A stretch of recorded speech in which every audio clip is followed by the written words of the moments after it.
So here are 10 books that we want to read this fall, and we think you should read them as well. I will start.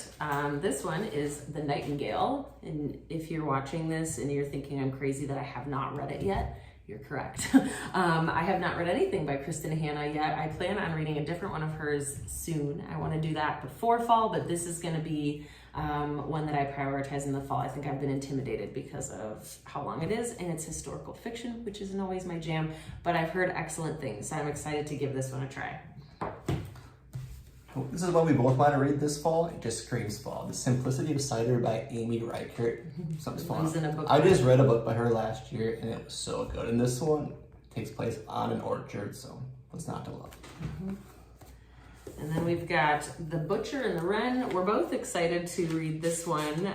I stumbled across this one, I feel like, just at a bookstore and hadn't really heard much about it. And now I've seen a couple different people share about it on Instagram. And it actually has a sequel coming out soon too. So I really want to get to this one because then I'm sure I'm going to want to read the sequel right after or shortly thereafter. This author also has a true crime podcast. So serial killer vibes all around for this one. If you're interested in books like this and you haven't read this one, you might want to pick it up too. For sure. Next is What Moves the Dead. This is a novella by T. Kingfisher. This is a retelling of Edgar Allan Poe's The Fall of the House of Usher. And we just watched the series on Netflix last fall, so we're really looking forward to diving into this because it was pretty creepy. Very creepy, just from the cover alone. And then this one is called Rouge. It's got a really intriguing cover, if I do say so myself. This author also wrote Bunny, so maybe you're familiar with that one. I have not read that one by her, so this will be my first read by her. And this is kind of like a dark reimagining. So we just talked about a reimagining on the last book of Snow White, or it's like a Snow White-esque themed book. I believe it falls into the horror category. So I've had this on my shelf for too long, so it's time to read it ASAP. The next one is a book that you may have heard of. It's pretty highly regarded. It's The Road by Cormac McCarthy. I was looking for this book and I found it for $2 at a library sale, so I knew it was meant to be. But I know this is a post-apocalyptic story, and from what I hear, it has a lot of creepy elements to it. So this one I'm looking forward to very much. Switching gears to not creepy, because sometimes, you need a palate cleanser in the fall, and it doesn't all have to be thrillers, even though I'm very much drawn to thrillers and horror and creepy in the fall. But this one just seems like a cozy read. It's called The Lost Story by Meg Schaefer. And I also read The Wishing Game by her, so you might be familiar with that one. Well, this is her newest book.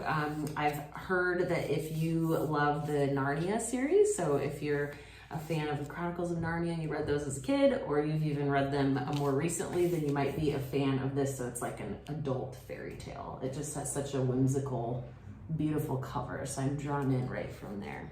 No doubt. So my next book is a Stephen King book, and this will actually be my first time I read a Stephen King book, and I'm choosing Misery as my first book. So seeing how it goes, it may be my first or my last, but I'm thinking it'll be my first of many Stephen King books. So definitely check this one out if you're new to Stephen King as well, because I heard this is a great one to start with. Let's see, last in my stack here, I think we're both curious about this one. I especially 100%. am, but it is on the long side. However, it has like super short chapters, so maybe I'll like think I'm getting through it faster. I don't know, but it's called All the Colors of the Dark.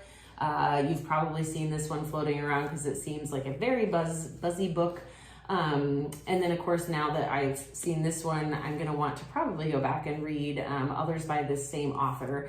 But we'll see how this one goes first. But yeah, I think we're both excited to read it sooner rather than later, but it is a little bit intimidating because of the length. You might have read it. But I have heard really good things overall.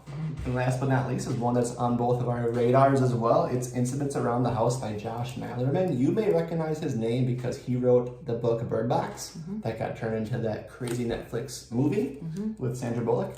But this one looks like a nightmare in a book. And yeah, I'm a little afraid of it. I'm scared of it, but I'm also scared not to read it. I mean, look at that's a bunny, isn't it? A creepy bunny on the side. So this would be a great book for October, maybe around Halloween. But if you love horror, that's probably a This may be a book for good you. choice. Yep.